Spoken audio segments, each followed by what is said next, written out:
Aquí hablamos de rock de forma diferente.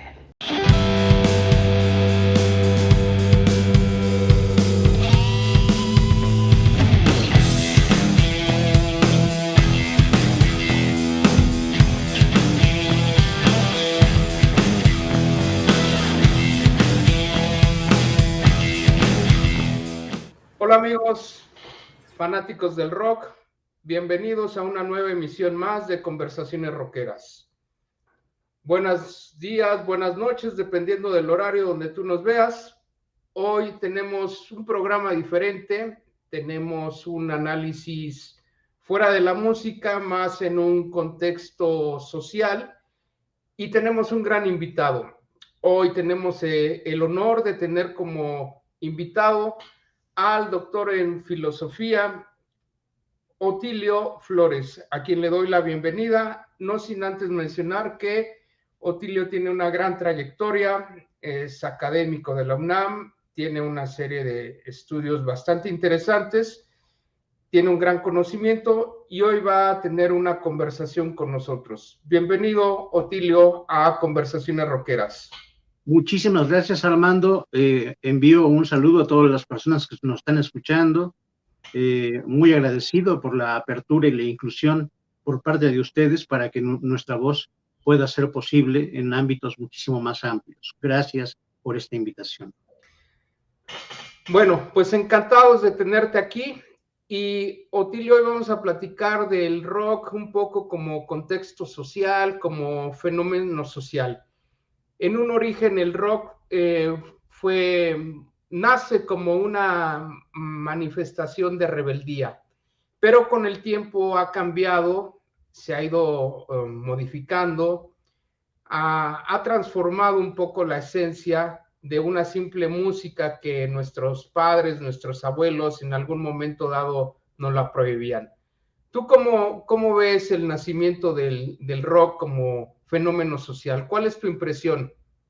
Bueno, me parece que el rock, así en abstracto, es un género musical popular que tuvo su clímax durante la segunda mitad del siglo XX y que su formación, su nacimiento o sus nacimientos lo conforman procesos también complejos. No es nada más un discurso contestatario, no es nada más un movimiento en rigor y estrictamente musical, sino que se trata de un proceso histórico donde sus orígenes pueden ser rastreados en las configuraciones musicales del continente de África, en las manifestaciones musicales después de los afroamericanos aquí, ya en el continente nuestro, y más tarde en las expresiones musicales como en el blues, el ragtime y el jazz. El rock, por lo tanto, no es solo hijo, diríamos, de un contexto social o económico en rigor, sino que es algo muchísimo más complejo. No se trata solo de un conjunto de manifestaciones contestatarias, sino más bien de un tiempo donde floreció, donde se vivió el existencialismo como parte de la crisis de la modernidad del siglo XIX y del siglo XX. Por eso, bueno, creo que en principio hablar del nacimiento, de los nacimientos, es hablar de un conjunto de movimientos culturales que se vivieron en todo el mundo.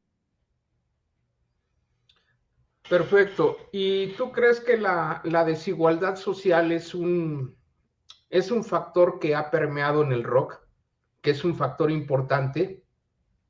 Yo creo que más que hablar de cuestiones sociológicas o de divisiones entre clases, el rock es mucho más eh, que eso. El rock permite congregar, permite unir visiones, permite unir clases sociales, permite unificar incluso proyectos de urbanidad, porque bueno, en efecto, estamos aquí diciendo que el rock como tal, en términos abstractos, es un proceso y como tal tiene ciclos.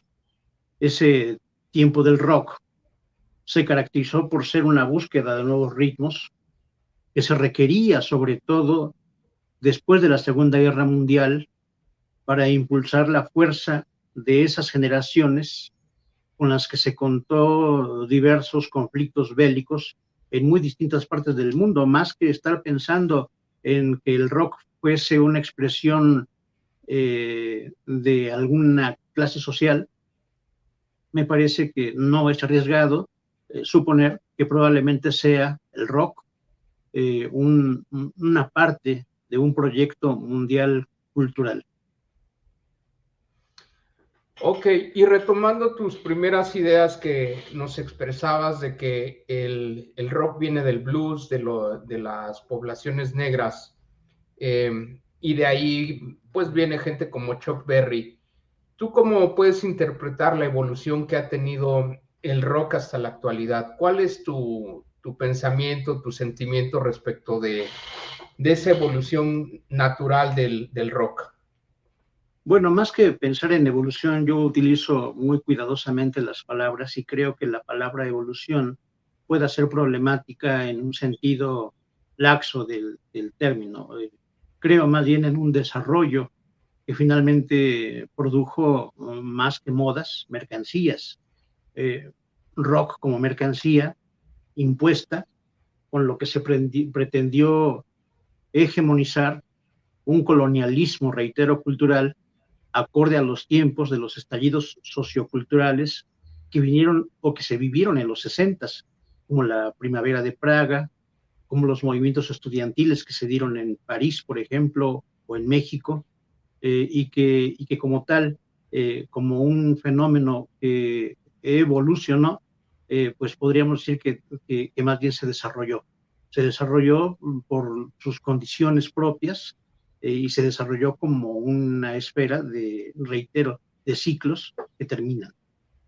Se dice que la música y el arte se comparte y fundamentalmente la música la comparte uno con amigos en distintos ámbitos de la vida, ya sea escuela, trabajo, amigos de un club, de una colonia.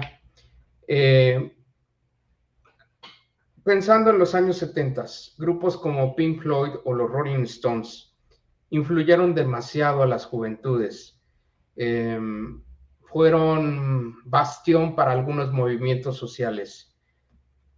¿Tú qué nos podrías comentar de eso? No hay que omitir que en ese tiempo, en esa época, en esa gran época dorada para muchos, se vio nacer y se vio desaparecer a muchas manifestaciones hoy casi extrañas, como a los hippies.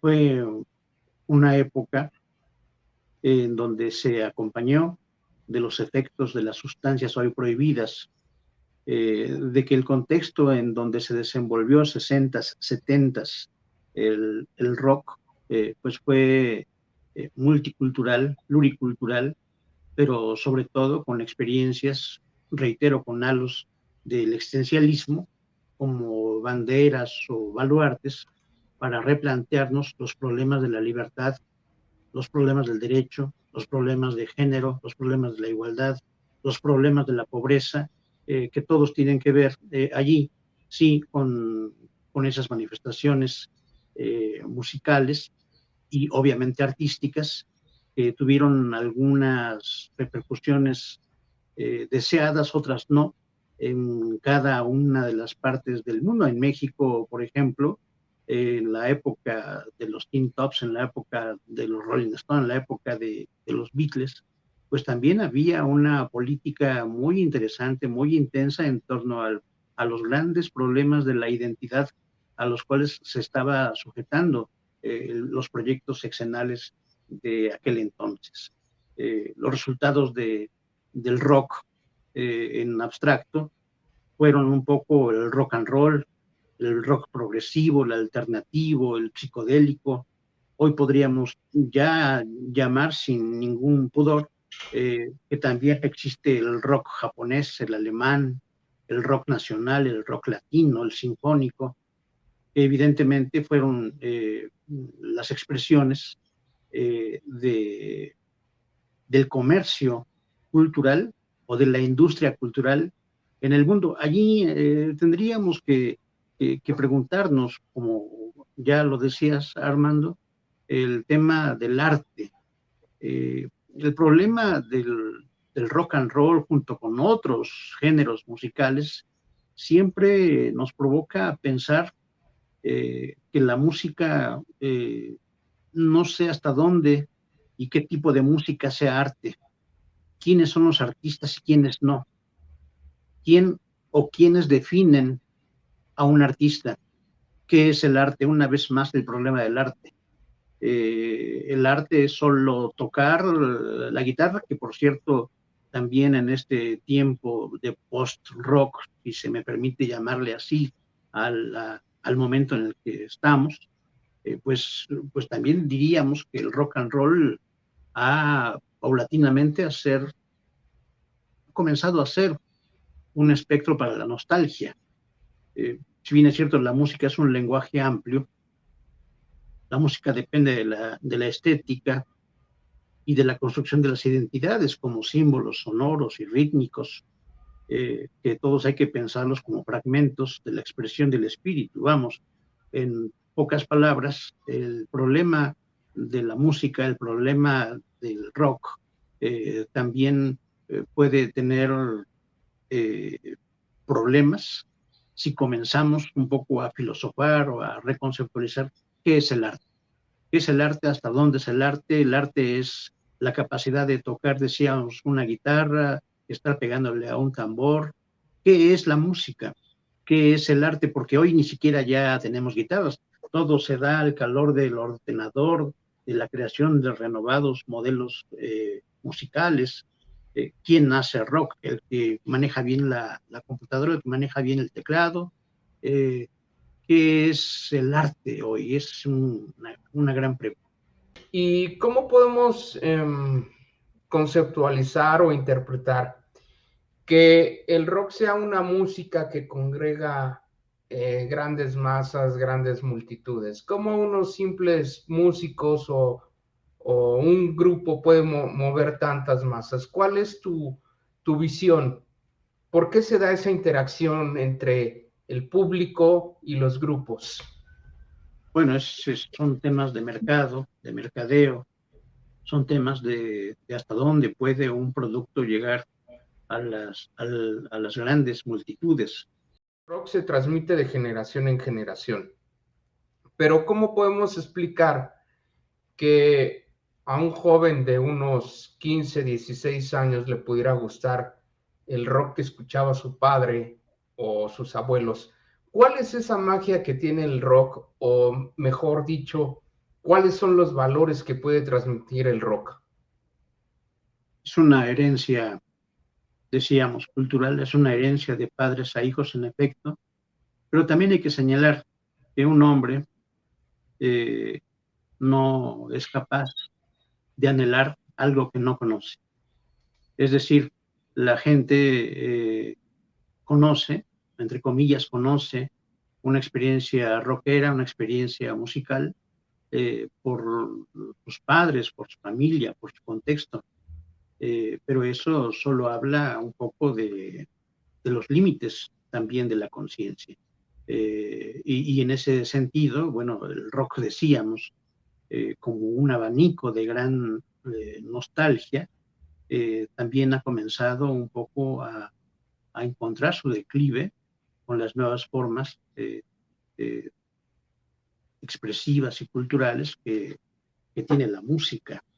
Eh, Pensar en estar escuchando a los Rolling o a los Beatles está muy bien. Tienen canciones, tienen melodías muy bonitas, muy bien hechas, pero sin duda alguna no nos encontramos ya en los 70s, en los 80s y en los 90s, cuando floreció el rock, por ejemplo, en español o en América Latina, sino que ahora estamos un tanto invadidos también por los narcocorridos y por músicas reggaetoneras, etcétera, llámese, les quería llamar, que están muy lejanas incluso a competir con el mercado del rock. El rock pues dejó de ser lo que fue, y ahora, reitero, es una brizna interesante, pero que no logra tener una presencia como la tuvo en los 60s, en los 70s. Qué buen comentario. Como nos mencionabas, el rock de los 70s probablemente sea la década más maravillosa para algunos. Y Sí. obviamente transitamos por los 80s, que hubo mayor presencia de sintetizadores, experimentos.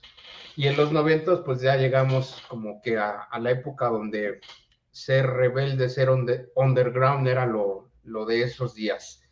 Pero indudablemente el rock genera mucha nostalgia.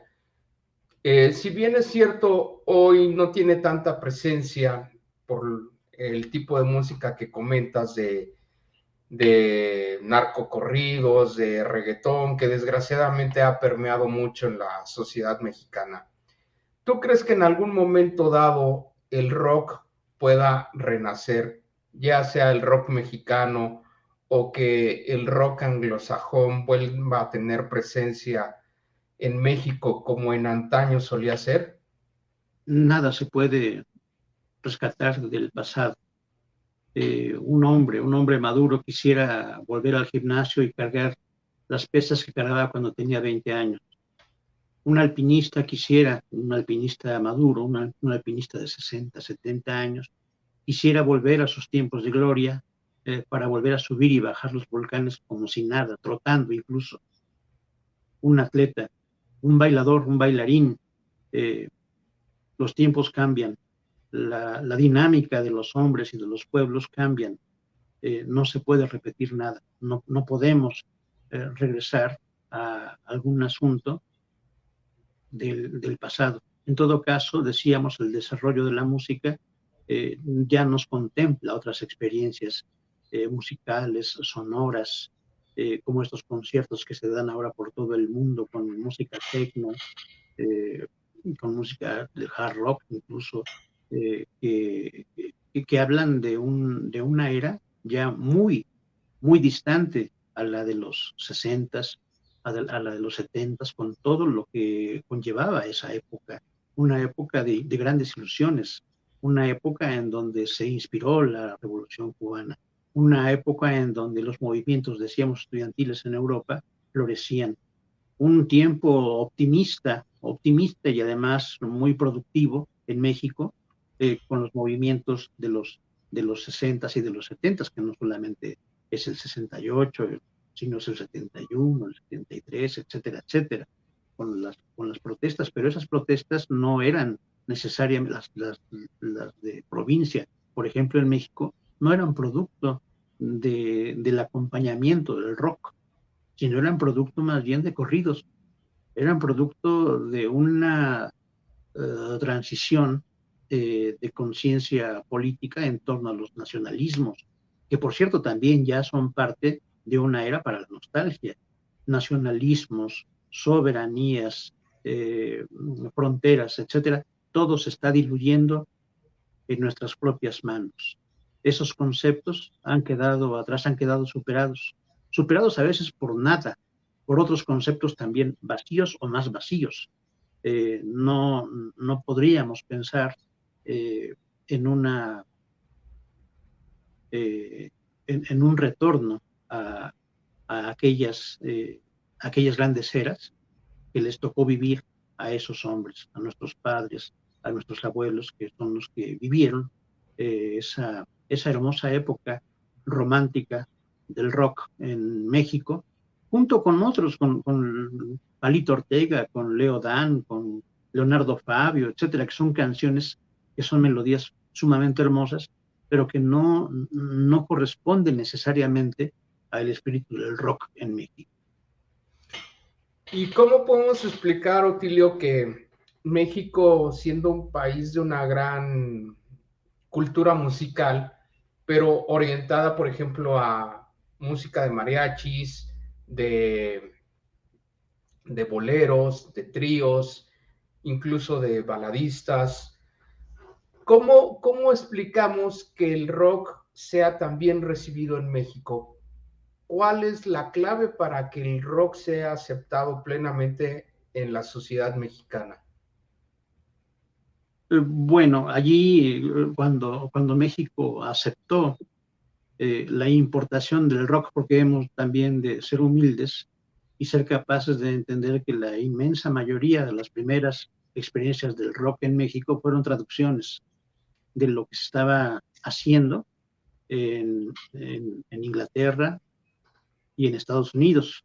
Ya después se empezaron a crear algunas, pero los grandes éxitos del rock and roll fueron importaciones, fueron traducciones, fueron interpretaciones. Y esto se debió en su momento al proceso que tuvo el país, la República, México, pues, hacia una industrialización, hacia una sociedad cada vez más urbana, que dejaba para otro día, para otra parte a lo que era la provincia. Y de hecho el contenido moral también que tuvo en su momento el rock era un poco que cierto tipo de personas arribistas, clases medieros, viesen con ojos de desprecio, incluso despectivos, a la producción nacional que, reitero, se constituía, se construía en ese tiempo, no solo con los trillos, con las músicas rancheras. La música ranchera ante el rock era algo todavía para gente que no entraba a una dinámica urbana, a una dinámica en rigor industrial. Y esta connotación moral fue la que le dio aceptación a las clases medias, sobre todo universitarias, el Politécnico, la Universidad Nacional sobre todo, se sentían ya los nuevos dueños de una cultura que difícilmente llegó a ser de ellos en sí mismo. A propósito, hay un libro por allí interesante que se llama La generación mexicana de los 60. El libro tiene como subtítulo Los hijos ingratos de la revolución. Es un texto muy, pero muy bien escrito de Erwin Rodríguez Díaz, que lo publica A ver, la Cámara de acércalo un Diputados. poquito más a la cámara para que lo podamos ver. Perfecto. ¿Sí? Ok, ¿Sí? la generación mexicana de los 60, los hijos ingratos de la revolución. Sí, hasta la portada, mira, hasta la portada sí, está sí, muy, bastante buena la portada. muy ¿De qué bien año es hecha. este libro, sabrás? Erwin Rodríguez Díaz es un colega, es un sociólogo, politólogo de la Facultad de Ciencias Políticas y Sociales. Le hemos perdido el rastro últimamente, pero ojalá se encuentre bien de salud. Es un contemporáneo interesante, digno interlocutor, que entre otras cosas habla de los actores, de los escenarios históricos, nacionales, internacionales, de la Revolución Rusa en México, de la Revolución China en México, etcétera, etcétera. Vamos, es una muy bonita experiencia leer ese libro a propósito de los 60 y a propósito del movimiento cultural o de los movimientos culturales que se daban, porque bueno, pensar en el existencialismo está muy bien, el rock and roll y el existencialismo, el rock and roll y el origen de la posmodernidad, pero también es interesante saber qué tipo de literatura circulaba cuando se escuchaba el rock and roll en México, qué tipo de autores florecían como contraparte y como acompañamiento del propio rock. El cine, por ejemplo, es una experiencia que vale la pena también analizar entre rock y cine, entre rock y historias. Casi todas las historias del rock and roll se dan en la ciudad, se dan como parte de un conjunto de actores citadinos. No hay prácticamente alguna película que hable y que se cimente en el rock and roll y que el escenario sea la provincia. Guadalajara, Guerrero, Oaxaca, Sonora, todas son núcleos estudiantiles. Reitero, hay otro libro también interesante del hoy finado sociólogo Gabriel Careaga, que se llama El libro mitos y fantasías de la clase media en México. Ese libro también es muy interesante a propósito de todos estos jóvenes y de todas estas figuras rumbo a la utopía que se generaron durante estas décadas. Ok, y ¿tú crees, o como nos acabas de referir en otro comentario, que el inicio del rock and roll en México fueron traducciones al español de canciones americanas, O ¿no? ingleses. Así empiezan los Teen Tops, los Rebeldes, los Locos del Ritmo, muchos grupos que conocimos en México. Una época, la Enrique verdad, Guzmán, César Costa. sí, una César Costa era época, el Polanca mexicano. así es, ¿no? Un Cristian Castro de esa época, ¿no? Sí, hombre. Pero vamos a decir que era como que una época un poco inocente para la sociedad mexicana. Y llegan los 70s y para muchos los 70s es como una época de esplendor también en el rock mexicano, porque se dice que nunca ha habido grupos con esa calidad que había en los 70s. Lamentablemente se frenó ese paso que había del rock mexicano en los 70s. Y lo que yo te quiero preguntar es, ¿en algún momento el rock ha incomodado al Estado o es un invitado incómodo para el gobierno? ¿Cómo podrías tú explicar eso? ¿Por qué ha habido Yo, represión para el rock en México? bueno, lo que hubo fue una especie de represión en la época de Díaz Ordaz, en la época de este señor, no recuerdo ahora cómo se llamaba, el regente de la ciudad que prohibió el rock en la Ciudad ¿Urruchurto? de México. ¿Mande? ¿Urruchurto? Urruchurtu, sí, el famoso Urruchurtu que se hizo famoso por eso justamente, ¿no? Porque estaban prohibidas las tocadas, los conciertos, hasta que llegó el Three Souls, que es otro también capítulo interesante en la vida urbana dentro de la Ciudad de México. Y hablar, por ejemplo, del Three Souls es hablar, allí sí, de ciertas clases sociales, allí sí, de cierto cobijo de las clases marginadas, de los muchachos, de los hombres que de alguna manera son parte de las clases más vulnerables en la Ciudad de México. Y después llegaron los punquetos, etcétera, etcétera, como formas de expresión dentro de esa vulnerabilidad. Pero bueno, regresando al tema de si fue un enemigo el rock, yo creo que más bien era un tiempo en donde el propio rock and roll era el aliado, era el aliado del proyecto nacional que se tenía. Es decir, tenía en su dinámica el Estado mexicano el hacer películas con con el rock and roll, con las canciones, con los artistas, con los guiones de una sociedad que se estaba construyendo. En ese momento se estaba construyendo Ciudad Universitaria. En ese momento se comenzaba a planear ya la construcción del Politécnico Nacional. Y después de los movimientos del 68 y demás, comenzaron a construirse los SHs, ahora muy populares aquí en la Ciudad de México. Pero no creo que haya sido un tema tabú el rock, no creo que haya sido, me parecería un exceso decir que fue satanizado, sobre todo porque hubo acontecimientos también poco conocidos en Estados Unidos y en la frontera mexicana estadounidense respecto al tema de las drogas, respecto al tema de la desobediencia civil, que finalmente aquí en México se vivió con la guerrilla también sesentera, setentera, que, que no permitía, no permitió en su caso desarrollar eh, formas musicales o artísticas, sino solo en la clandestinidad, que son otras formas de organizaciones, otras formas de pensar, de pensamiento,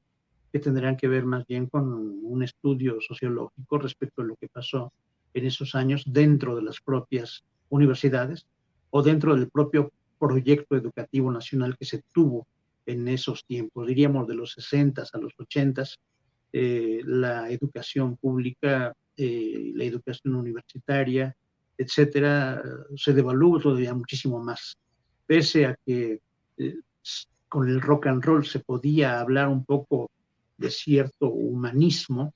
Con el rock and roll más bien se desentendían del propio humanismo y se manejaban o se comenzaban a manejar otro tipo de valores. De valores, bueno, ¿quién era la contraparte del rock? ¿Qué contrapesos tenía el rock en México? Hay que decirlo, la iglesia no fue nunca un contrapeso de un movimiento del rock. Incluso en la iglesia se podía tocar la guitarra como rock and rolleando para sus homilías. En el caso del rock, no tuvo mayor repercusión en México, sino solo la que le dio Radio Éxitos o Radio Capital en su momento, o Radio Variedades en el caso de las canciones en español, o Radio Felicidad, pero no hubo mayor eco entre el rock y las perspectivas estéticas de la sociedad mexicana. Por ejemplo, la Ciudad de México en esos años 70 o fines de los 60 más bien, pues nos mencionas del famoso movimiento del 68, pero pues la Ciudad de México siempre ha llevado como que la pauta en cuanto a movimientos sociales, incluso musicales. ¿Cómo explicar que en el interior de la República la situación era distinta? Por ejemplo, la gente de Morelos no podía estar familiarizada con lo que pasaba en la capital. ¿Sería acaso por las famosas costumbres de cada ciudad? Eran los medios de comunicación en su momento también concentrados como uno de los ejes del centralismo que se vivió en el país durante aquellos años. Acuérdense que también nos encontramos inmersos en un contexto mundial de la Guerra Fría. No había internet, por supuesto. Las estaciones de radio eran sumamente locales, muy regionales. En el mejor de los casos se podía escuchar alguna estación de pronto de Cuernavaca, pero muy aquí en México, pero muy lejano el tema, como experiencia extraordinaria. Y eso hacía que en todo caso en los 70s, por ejemplo, florecía otro tipo de música, los terrícolas, los pasteles verdes, estos señores, los Tigres del Norte, bueno, el Acapulco Tropical, Rigo Tobar, etcétera, eran una especie de caminos distintos y que tenían un público también bastante interesante, a propósito de las concentraciones multitudinarias con las cuales nos hemos referido aquí, ¿no? Como parte de las marcas, de las mercancías, etcétera. ¿Quiénes son los que hacen a los artistas, sino los medios de comunicación? ¿Quiénes los hacen? ¿Quiénes los deshacen? ¿Quiénes dicen que ellos sí son y los otros no? Son rostros, son caras bonitas, pero sin voz, son cuerpos ahora, son certámenes de cuerpos, por cierto, muy problemáticos en este tiempo en donde parece que se han echado a andar los conflictos y los pleitos entre géneros, más que estar pensando en el respeto, que por supuesto se debe. Se parece esto un conjunto de grandes esfuerzos por echar a andar a los géneros, por echarlos a andar para el conflicto, no para la paz. En ese sentido, bueno, pues el rock fue en efecto un tiempo un tanto para la inocencia, como bien lo planteas, Armando, pero era un tiempo en donde los valores eran también otros, un poco por la provincialidad que tenían los propios medios entre nosotros. No se decían ni siquiera malas palabras o las llamadas majaderías que ahora se pueden escuchar o ver en casi cualquier lugar. Claro. Había otro tipo de cuidado, otro tipo de lenguaje, y ahora pues todo eso se ha quedado para otra parte. Hemos confundido vilmente las posibles libertades que tenemos con los grandes libertinajes que finalmente también se están dando y que dan cuentas de la enorme violencia que tenemos actualmente. Pensar Por en la una, violencia es pensar en la educación, y pensar en la educación es pensar en el arte. Arte, claro, educación, cultura tienen que tienen que ser concatenados, porque sin arte no es posible la cultura. Sin la cultura no es posible la educación. y como bien dices, por una mala palabra en la radio, eh, pues el rock desapareció durante una década. ¿Sí? Todos tenemos muy presente lo que sucedió en el famoso Festival de Avándaro, que se Sí. transmitía por radio, y desgraciadamente pues ahí hubo una mala expresión y no gustó y desapareció el rock. Bueno, desapareció de los circuitos oficiales. Finalmente siempre existió el rock para todos. Allí había, de alguna o de otra manera, siempre el rock estuvo presente en el desarrollo de la Ciudad de México durante esos años.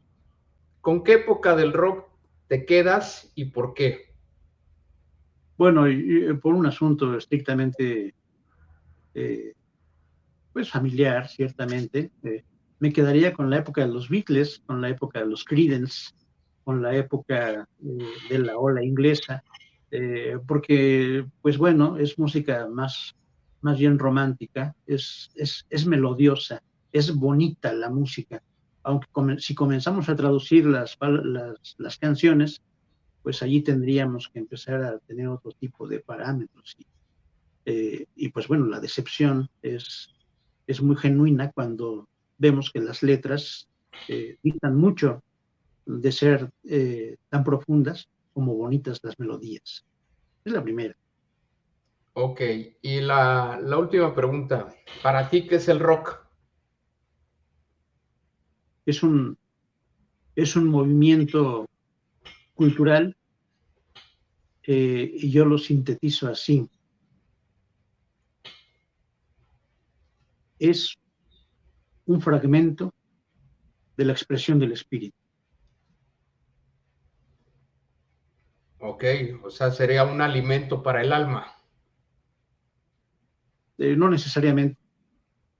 El espíritu es el lenguaje. El espíritu es la columna vertebral del Estado. El espíritu es la razón, pero también es la pasión. El espíritu es la creencia y la posibilidad de cambio. El espíritu es el aliento con el cual uno forja la vida y el destino de la vida, tanto de los hombres en términos individuales como en términos colectivos. El espíritu es la historia, el espíritu es la memoria, el espíritu es el alcance de las palabras, el espíritu es el contenido del discurso, el contenido del lenguaje. Oye, pues yo te quiero agradecer la oportunidad que nos diste de conversar contigo, te lo agradezco infinitamente, y te quiero decir que si vas a presentar un libro o algo que tú vayas a lanzar próximamente como parte del conocimiento que emanas, pues nos consideres, nos puedes invitar cuando lo vayas a presentar. Aquí le vamos a dar la difusión que merece. Y no sé si quieras comentarle algo más a la audiencia. Bueno, primero a ustedes, muchísimas gracias, reitero, por estos espacios tan importantes que se construyen al calor de su propio entusiasmo y de su propio espíritu. Por lo demás, a nuestros compañeros que están en este momento escuchándonos, les extiendo una bendición, les extiendo con cariño y con fraternidad mi respeto para cada uno de ustedes. Lo dicho aquí ha sido con todo cariño, intentando ser respetuoso para poder posibilitar realizar un diálogo entre su pensamiento y el pensamiento que generalmente no es complaciente con uno mismo. Gracias de verdad por todo. Otilio, ¿y tienes alguna red social o algún lugar donde la gente te pueda contactar? Bueno, yo tengo ahí en el Facebook, me encuentran como Otilio Flores, y ahí está mi foto y ahí dice filósofo. Ok, Allí publico algunas ocurrencias, algunas cositas, ¿no? pero nada más, nada más. Perfecto. Y si te invitan a conferencias, ¿con gusto aceptas?